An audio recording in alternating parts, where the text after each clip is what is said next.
skapīši pārģērbšanai, būvniecībā, kad ģimenes īrē konteineru, kur cilvēki pārģērbjas un tā tālāk. Ir problēma, viņi sienās caurumiņas un saliek tur uz nagliņām uzkar. Šeit viņi var salikt mierīgi savus visus drēbītes, pārģērbties.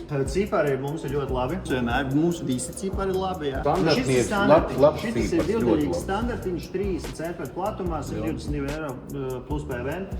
Divās daļās. Cik daudz darbinieku? 34. 34, un viņi tur viss tajā konteinerā vienlaicīgi Nē, pa objektiem, bet tu zini, ka vienā konteinerā vienalga 6, 5 cilvēki, viņiem vajag pārģērbties, viņiem vajag tur maizīt puzēnēs apēst, viņiem jāapsēžās. Tīrās un netīrās drēbes. Jā. Tad kur mums ir zets, kur ir? Lai ekonomētu vietu, šeit tu vari ielikt tīrās drēbes, un šeit tu vari ielikt arī savus darba Nu viss drēbes. sadalīta, viena tev Z-veidīgā. Un attiecīgi viņš tev ir 40 cm plats, ekonomiska vieta, vai ne, un efektīvi var iekārtot tēlu. Tu vari arī uzlikt uz cokoliņiem, vai ne, uz kāņām, un kur vēl ir tāda opcija beņķīšiem. Tev iespējams konteinerī varbūt tādu lietu nevajag, jā? Principā, nē, ja soliņš tas ir labi. Tu izvelc ārā, tev atkal vietu neaizņem. Jā, Jo tu vari konteineris ielikt maziņais, tur 2,5 metri, tur nav, kur tev paši varētu.